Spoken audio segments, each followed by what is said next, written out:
This is a self-discovered story with the title The Giant Evil Crab.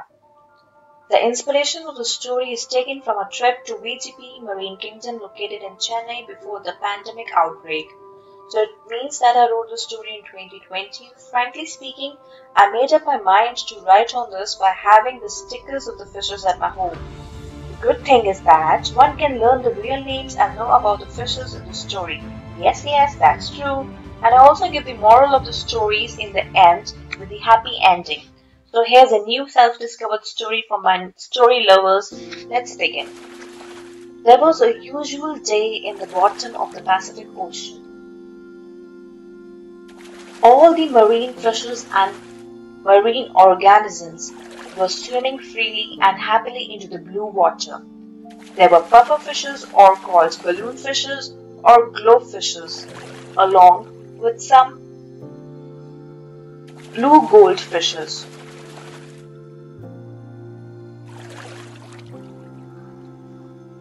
There were also small deep-sea marine hatchet fishes which had large tube-shaped eyes to collect light and focused well on objects both far and near.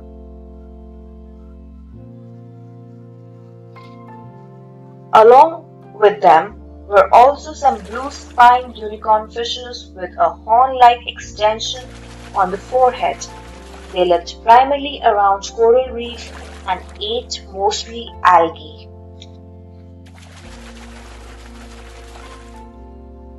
There were also some brightly colored starfishes in the shades of red, yellow, orange, and blue. They inhabit the lowest level of the Pacific Ocean and survived on bacteria, fungi, prawns, shrimps, bristle worms. And then there were big head turtles which moved their eyes into all directions to look around, and were also shells which were the external part of the animals living inside them. There were also some octopuses swimming in the Pacific Ocean with the help of their tentacles and moving around freely along with other organisms.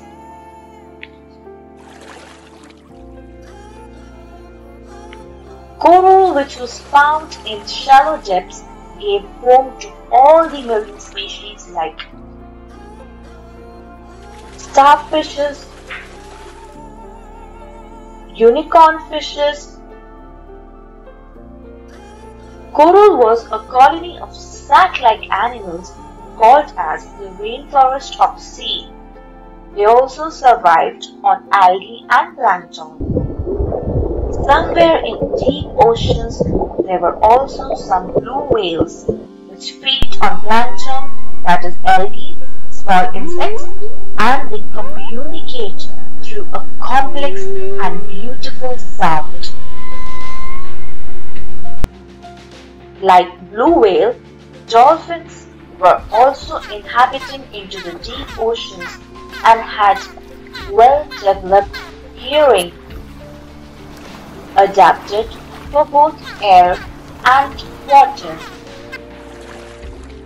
On the uppermost layer of the sea that received sunlight lived the yellow-fin tuna fish, which had bright yellow fins and the main body was metallic blue.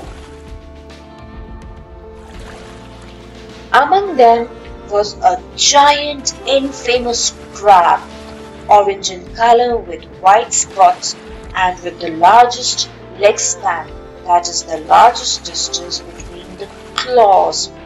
It had a ferocious appearance, or called as tall leg crab or giant crab. It inhabited inside vents and holes in deeper parts of the ocean.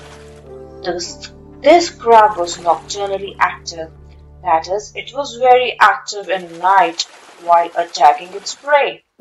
It tried to attack the unicorn fish one night, but because of its horn-like extension, it escaped and swam away. Then again the giant wicked crab waited for the night and attacked the starfishes and seashells, and it caught the arms of starfish into its sharp long claws.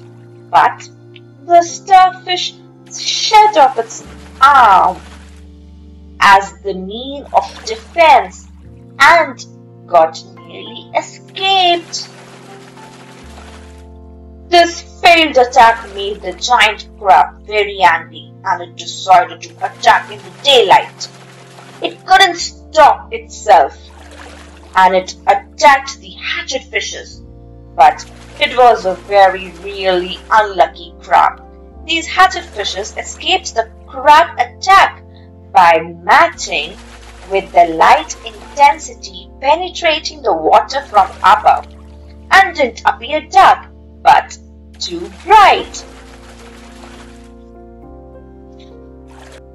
With the following non-stop failures, the giant villainous crab camouflaged into the rocky ocean floor in a way that disguised its entire structure and attacked the turtle one night.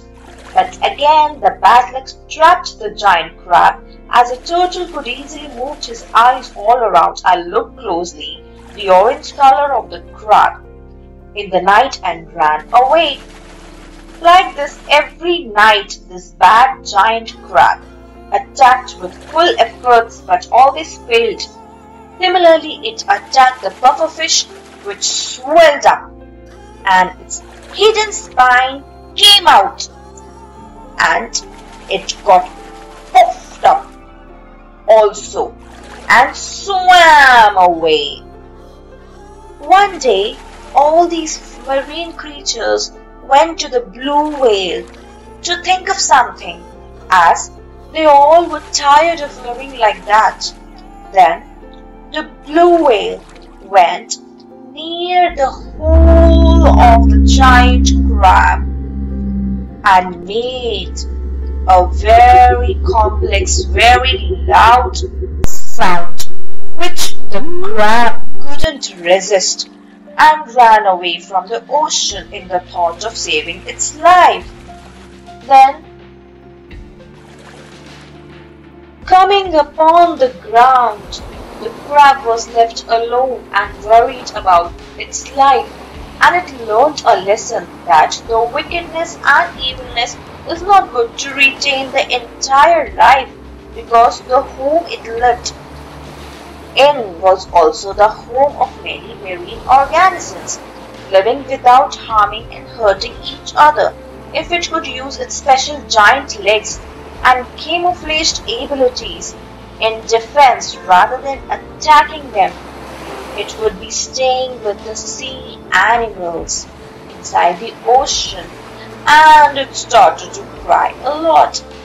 There was a heavy river flowing nearby. Hearing it crying, the kissing gourami fish swam inshore and asked the giant crab to live with them. The giant crab was very happy to see that it had made some friends and is no more a wicked evil crab. The end. So kids, the bad and evil thing always has to say goodbye. It may be there for some time but cannot last forever. So don't worry if a wicked person or thing is scaring you. It means it will definitely going to lose ground and say farewell. So bad things are always hollow in front of good things. Be good and be strong. Hope you like the story. We'll come up with another new self-discovered story. Thanks for watching.